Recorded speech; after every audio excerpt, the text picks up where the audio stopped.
नमस्कार दोस्तों, मैं हूँ हेमंत रांका और इस वीडियो में हम लोग बात करने वाले हैं एक बहुत ही कॉमन GSTR1 एरर के बारे में, जो कि GSTR1 के फाइलिंग के टाइम पे हम लोगों के सामने आता है। तो यहाँ पे मैंने मेरे क्लाइंट का GSTR1 ओपन कर लिया है और मैं यहाँ पे देख सकता हूँ कि incomplete mismatch in information to be resolve में 12 एरर्स है।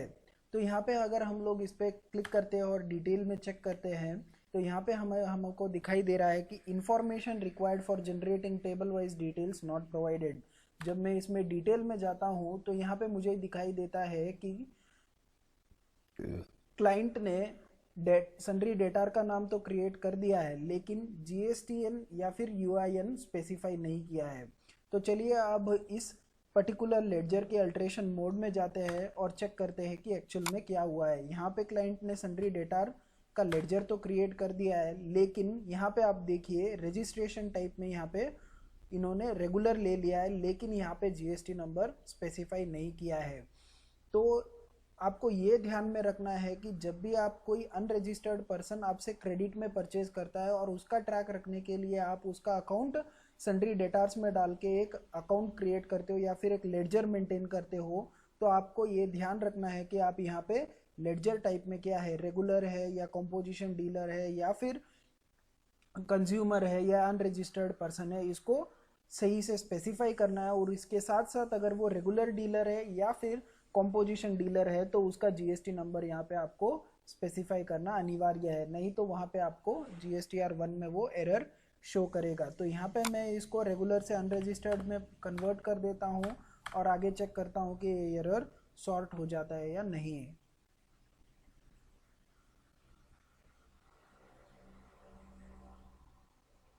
तो यहाँ पे हम देख सकते हैं कि जो हमारा पहला एरर था वो सॉर्ट हो चुका है।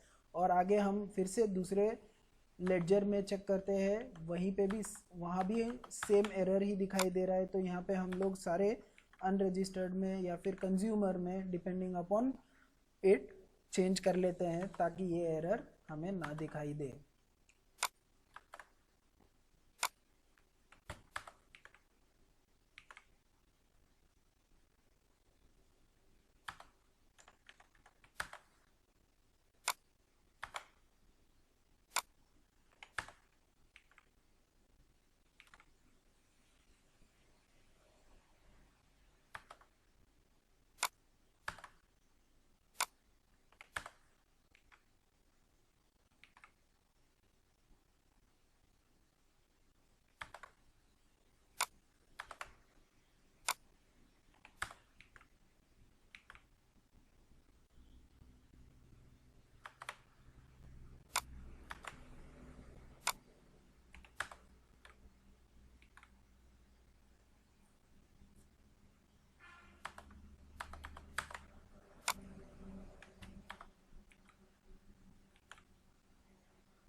तो जैसे कि आप देख सकते हो, जैसे ही मैंने सारे लेडजर्स के कॉन्फ़िगरेशन में जाके पार्टी को रेगुलर से अनरजिस्टर्ड पर्सन में शिफ्ट कर दिया, ये सारे एरर्स यहाँ पे चले गए हैं।